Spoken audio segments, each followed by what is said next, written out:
हमारे देश का संविधान कहता है government of the people, by the people, for the people. ये बदकिस्मती से हमसे एक गलती हो गई। ये हिंदू मुसलमान का नाम लेकर भाजपा वाले सत्ता में आ गए तो सरकार बन गई government of the people, for the corporate, by the people. दूसरे राज्यों से जो हमारे साथी आए हैं वो यूं ही नहीं आए, उनके प्रांत में भी यही आंदोलन पूरा जोर पकड़ चुका है।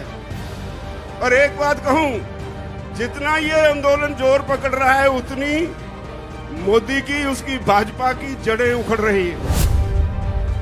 आज का आपका ये इकट्ठ, ये एक वार्निंग सिग्नल है मोदी सरकार को कि राहे रास पर आ जाओ वरना मिटा दिए जाओगे।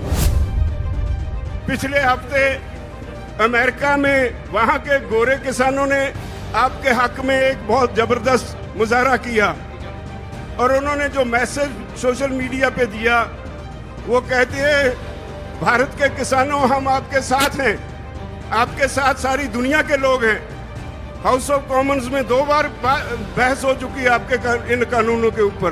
ऑस्ट्रेलिया में, न्यूजीलैंड में, कनाडा में, हर देश की पार्लियामेंट पे चर्चा हो गई।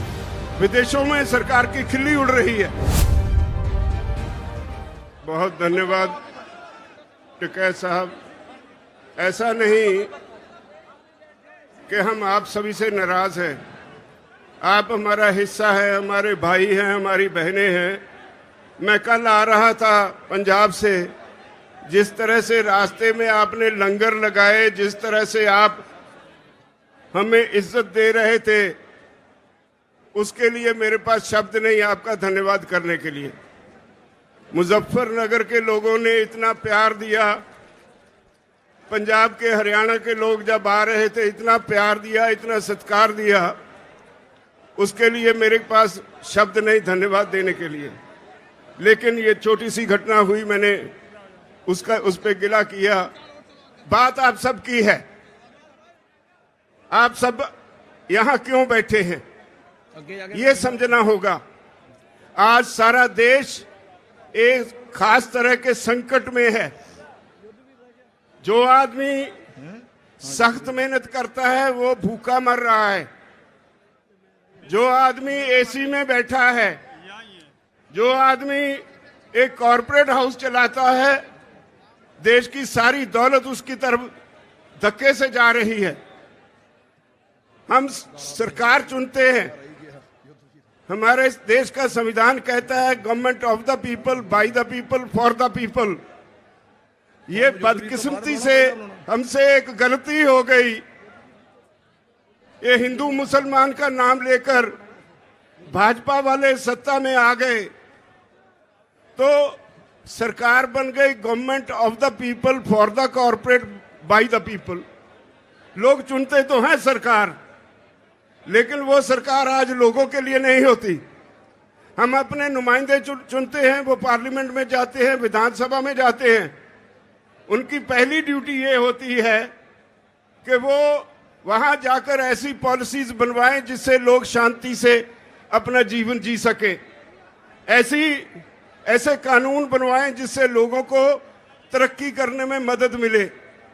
लेकिन हो क्या रहा है, कुछ कॉरपोरेट हाउसेस, आज देश की हर चीज उनके लिए सेल पे लग गई है।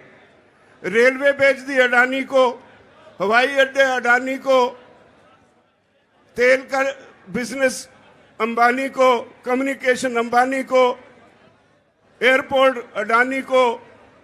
एक एक करके देश के असेट्स जो हैं, देश की जो मूल्यवान चीजें हैं, जो देश के लोगों के खून पसीने की कमाई से खड़ी की गई, वो सारी बेची जा रही हैं।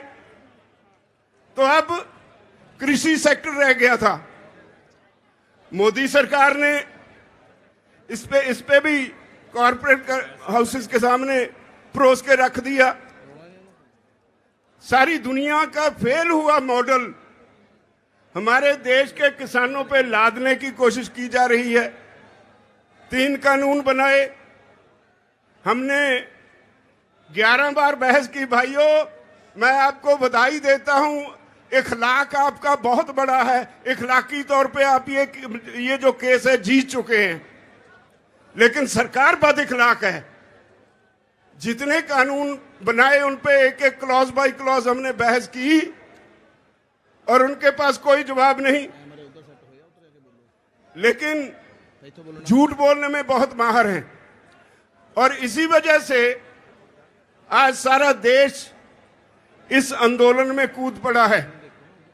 ये नहीं कि आज पंजाब, हरियाणा, उत्तर प्रदेश, राजस्थान या उत्तराखंड ही इसमें योगदान दे रहा है।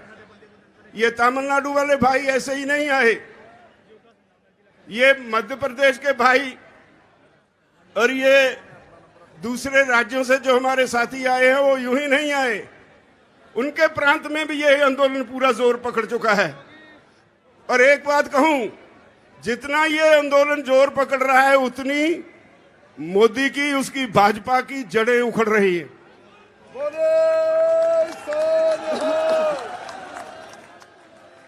हमने बंगाल के चुनाव के वक्त कहा था कि हमारा काम नहीं है ये, अगर सरकार को वोट की राजनीति से बिना कोई बात समझ में नहीं आती तो हम वोट पे चोट करेंगे। हम बंगाल गए, वोट पे चोट की, तो आज कहां है वो जो पूरा जोर लगाया हुआ था अमित शाह और मोदी जी ने? मोदी दोनों को लोगों ने मांझ के रख दिया। जिंदाबाद। अब वो कहते थे ये तो पंजाब से हैं, ये तो हरियाणा से हैं, ये तो थोड़े से यूपी से हैं, थोड़े से राजस्थान से हैं, और कभी खालिस्तानी, कभी पाकिस्तानी, कभी आंदोलनजीवी, पता नहीं क्या क्या नाम दिए हमें। जिसे अन्नदाता कहते थे उसे तरह तरह से गालियां दी गई। वो गालियां सारे देश के किसान ने सुनी और उनके दिल पे उकरी गई, और यही वजह है आज इतनी संख्या में लोग यहां आए हैं। इतनी गालियां मेरे ख्याल में अपने जीवन में इस देश का किसान तो भूल नहीं पाएगा, कभी बीजेपी को माफ नहीं करेगा। अब वो कहते हैं राजहट है, कहने के लिए जवाब कोई नहीं। 9.5 महीने से किसान बॉर्डर पे बैठा है। पंजाब का किसान तो 2 महीने पहले रेलवे की पटरियों पे भी बैठा रहा। ये तो 1 साल से ऊपर हो गया पंजाब से शुरू हुए आंदोलन को। आज सारे देश का किसान सड़कों पे है और अब भी उन्हें समझ नहीं पड़ रही। आज का आपका ये इकट्ठ, ये एक वार्निंग सिग्नल है मोदी सरकार को कि राहे रास पर आ जाओ वरना मिटा दिए जाओगे। हम 27 तारीख को फिर एक हमने प्रोग्राम दिया है। अभी मेरे साथी कह रहे थे 27 तारीख को भारत बंद की कॉल दी है। इससे पहले भी हमने कई कॉल्स दी। संयुक्त मोर्चा यहां से कॉल देता है और सारे देश में वो सफल हो जाती है। अब 27 तारीख 27 सितंबर है। मेरी निवेदन है इस देश के किसानों के अलावा व्यापारी वर्ग को, मुलाजिम वर्ग को, वो गलतफहमी में है। ये आंदोलन सिर्फ किसानों का नहीं है, ये सारे देश के लोगों का आंदोलन है। देश की होंद का होंद बचाने का आंदोलन है, लोगों का अस्तित्व बचाने का आंदोलन है, भविष्य बचाने का आंदोलन है। बचोगे आप भी नहीं अगर इस किसान आंदोलन में साथ नहीं दोगे। बड़े बड़े कॉरपोरेट हाउसेस, बहुत बड़े बड़े 10-10, 20-20 एकड़ में मॉल्स खोलने के लिए तैयार हैं यहाँ पे। अब कॉरपोरेट हाउसेस के मन में एक पानी आ गया मुंह में। वो कहते हैं हर काम में घाटा हो सकता है, हर बिजनेस में घाटा हो सकता है, लेकिन कृषि में कभी घाटा नहीं होगा। इसलिए उन्होंने समझा कि हर आदमी खाना खाए बगैर तो जी नहीं सकता, तो जो कृषि में पैदा होता है उसको कब्जे में ले लो। आज दुनिया के विकसित देशों में, हाँ भाई फिर लगा लेना नारा, दुनिया के विकसित देशों में कॉरपोरेट हाउसेस में दौड़ लगी है जमीन खरीदने की। लाखों हेक्टेयर जमीन एक एक कॉरपोरेट हाउस खरीद रहा है। अगर वो सफल हो गए तो याद रखो, हर गरीब की रोटी अमीर कॉरपोरेट हाउस के गोदाम में कैद हो जाएगी। ये देश दोबारा फिर गुलाम हो जाएगा। इसको बचाने की जरूरत है। इसको बचाने की जरूरत महसूस करके ये सारे देश का आंदोलन बन गया है। तो मेरी सबसे निवेदन है, जो भाई दूसरे काम भी करते हैं, बारी उनकी भी आने वाली है। जब सरकार हमें ये कहती है कि भाई आपकी ये कानून वापस लेने में हमें कोई आपत्ति नहीं, लेकिन हमने बहुत से सुधार किए हैं, बहुत से लेबर लॉज बनाए हैं। अगर आपके ये कानून वापस ले लिए तो कल को लेबर वाले आके बैठ जाएंगे। तो हमने कहा कि अगर इतने पाप किए हैं तो गंगा नहा लो एक ही बार, सारे वापस ले लो। और उनके पास कोई जवाब नहीं। इसका मतलब है वो मानते हैं कानून उन्होंने गलत बनाए, संवैधानिक तौर पे गलत बनाए, देश के लोगों के खिलाफ बनाए, देश के किसान के खिलाफ बनाए। और अब जब किसान को समझ आ गई, वो इनके सर पे आके बैठ गया, तो इनको कोई रास्ता नहीं मिल रहा। वो कहते हैं हमें कोई रास्ता बताओ जिससे हमारी इज्जत बच जाए, आपका काम बन जाए। हम उनकी इज्जत बनाने के लिए तो आए नहीं, हम तो अपना हक लेने के लिए आए हैं। ये कोई छोटी बात थोड़े है कि 9-10 महीने लगातार किसान धरती पे सोए। सर्दी निकल गई, गर्मी निकल गई, बरसात निकल गई, और हमने कह दिया है इस सरकार को कि जब तक आप चाहोगे 2024 तक भी हम यहीं बैठे रहेंगे, तब तक वापस नहीं जाएंगे, जब तक कानून वापस नहीं होंगे।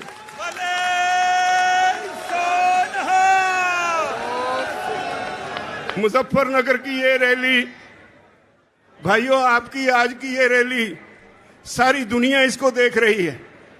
पिछले हफ्ते अमेरिका में वहां के गोरे किसानों ने आपके हक में एक बहुत जबरदस्त मुजाहरा किया, और उन्होंने जो मैसेज सोशल मीडिया पे दिया, वो कहते हैं भारत के किसानों हम आपके साथ हैं, भारत के किसानों डरना मत।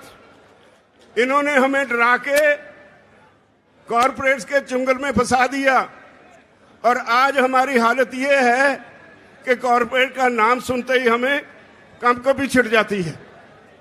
मत डरना इनसे, आपके साथ सारी दुनिया के लोग हैं। हाउस ऑफ कॉमन्स में 2 बार बहस हो चुकी है आपके इन कानूनों के ऊपर। ऑस्ट्रेलिया में, न्यूजीलैंड में, कनाडा में, हर देश की पार्लियामेंट पे चर्चा हो गई। विदेशों में सरकार की खिल्ली उड़ रही है। तो आपके आज के इस रैली ने एक चेतावनी दी है, मैं समझता हूं, मोदी सरकार को और भाजपाइयों को। या तो वो राय रास पे आ जाएं, वरना अब इस आंदोलन को आप रोक नहीं पाओगे। ये घर घर चला गया। पंजाब और हरियाणा में तो स्थिति आज ये है कि कोई भी पॉलिटिकल पार्टी जाती है पंजाब में किसी गांव में, लोग उनके लीडरों को घेर लेते हैं, नहीं घुसने देते। हरियाणा में भाजपा की बोलती बंद कर दी किसानों ने। उसके चीफ मिनिस्टर को भी वो नीचे नहीं उतारने देते हेलीकॉप्टर। इन्होंने करनाल में इतनी बुरी तरह से निहत्थे किसानों को पीटा, जिसमें एक भाई हमारा शहीद भी हो गया। और हमने 6 तारीख तक वार्निंग दे रखी है हरियाणा की सरकार को कि या तो उस ऑफिसर के खिलाफ जिसने सर फोड़ने की हदायत की पुलिस को, या तो उसके खिलाफ 302 का मुकदमा दर्ज करो, नहीं तो फिर 6 तारीख को आपकी सेक्रेटेरिएट को घेर लेंगे। 6 तारीख को हरियाणा का किसान बड़ी संख्या में करनाल में इकट्ठा हो रहा है। हमारा वो भाई जो हमारे लिए बहुत कीमती साथी था, जो बहुत देर से आंदोलन में काम कर रहा था, वो आम गरीब किसान के परिवार से था। उसके पीछे उसकी जिम्मेदारियां रह गई। वो हम सब लोगों की जिम्मेदारी है कि हम उसकी, हमारे दिवंगत साथी की आत्मा की शांति के लिए प्रार्थना करें। और ये छह मुझसे गलती से कहा गया, 7 तारीख को करनाल में इकट्ठ रखा गया है। अगर सरकार उस ऑफिसर के खिलाफ 302 का मुकदमा दर्ज नहीं करेगी तो हरियाणा के किसान इकट्ठे होके वहां सिविल सेक्रेटरीट को घेराव कर लेंगे, नहीं छोड़ेंगे उसको। और वो कंस्टिट्यूएंसी मुख्यमंत्री खट्टर की कंस्टिट्यूएंसी है। यूं ही नहीं उसने पुलिस को ऐसी हदायतें दी, हर सीएम अपने हलके में अपनी चॉइस के ऑफिसर रिप्यूट करता है। अगर वो आज जो ऑफिसर है पता चला है वो आरएसएस के एक कार्यकर्ता का भतीजा है, अगर उसे ताकत इतनी चढ़ी है तो देख लेंगे, हम भी तैयार हैं फेस करने को। अब तो पंजाब में भी शुरू हो गया। मोगा पे किसानों पे लाठियां चली, माचीवाड़ा पे वो कुछ कर नहीं पाए, सुखबीर बादल रास्ता छोड़ के किसी और रास्ते से भाग गए, लेकिन एक झूठी एफआईआर वहां भी हमारे वर्कर्स पे उन्होंने दर्ज कर ली। तो हम इन बातों से डरने वाले नहीं हैं। लड़ाई बहुत अहम है, लड़ाई हमारे भविष्य की है, हमारे बच्चों की है। इसलिए मैं आप सभी से निवेदन करता हूं, जिस तरह से आप आज संयुक्त किसान मोर्चा की कॉल पे मुजफ्फरनगर में बड़ी संख्या में आए हैं, मुझे पता है सरकार ने रेल्स बंद कर दी, नेट बंद कर दिया, लेकिन पता नहीं कितनी कितनी दूर मुजफ्फरनगर से बाहर हमारे साथी बसों में, कारों में जो आए हैं, इस वक्त भी उनको यहाँ आने के लिए रास्ता नहीं मिल रहा, सारे रास्ते चौक हो गए और वो वहीं खड़े इंतजार कर रहे हैं अपनी बारी का। जब ऐसे लोग बाहर निकल आए, आम जनता बाहर निकल आए, तो सरकारें कुछ बिगाड़ नहीं सकती। मैं समझता हूं मोदी सरकार को सोचने और समझने का समय आ गया है, वरना सरकारें बड़ी नहीं होती, लोग बड़े होते हैं। वरना सरकार को इसकी सजा जरूर मिलेगी, हर हालत में सजा मिलेगी। मैं आप सब भाइयों से ये एक निवेदन करना चाहता हूं, हम सभी, हमने छोटी सी कॉल दी, आप इतनी संख्या में आ गए, यूपी सारी हिल गई। मुझे लगता है जिस तरह आप आए हैं, यहां बंगाल वाला फार्मूला दोबारा दोहराने जा रहे हैं आप। बड़े सोनिहाल, इसमें कोई शक नहीं मुझे कि अगर बीजेपी को वोट पे चोट ही नजर आती है तो आज के इस समागम के बाद वोट पे चोट लगाने के लिए माहौल तैयार हो गया। मोदी जी तैयार हो जाओ, मैदान में देखेंगे। अब तो आप सभी को बहुत बहुत धन्यवाद। और आप सभी से आखिर में फिर एक बार विनती, आज की रैली के बाद सो नहीं जाना, बहुत बड़ी जिम्मेदारी आपके ऊपर छोड़ के चले हैं। मैं कल से यहाँ आया हूँ, एक रिश्तेदारी में ठहरा था, बहुत से लोग मुझे मिलने आए, एक ही बात कह के मैं क्षमा मांगूंगा। बहुत से लोग मुझे मिलने आए, जो भी आया उसने आते ही पहली एक बात कही कि ये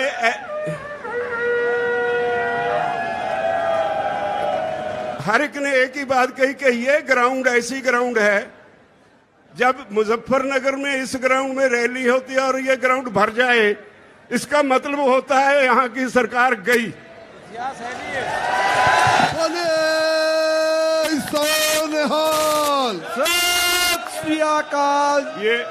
ये इस मैदान का इतिहास है। अगर यही इतिहास है तो भगवान करे जल्दी ये हमें सफलता मिले और उसको छुट्टी मिले। वो जो आजकल परेशान हैं तो उनको छुट्टी मिले इस काम से, वो अपने घर में मंदिरों में पूजा पाठ करें। और मुझे उम्मीद है कि आप सफल होंगे, हम जीतेंगे, हर हालत में जीतेंगे। मोर्चा जीता हुआ है, कोई हरा सकता नहीं। बहुत बहुत धन्यवाद।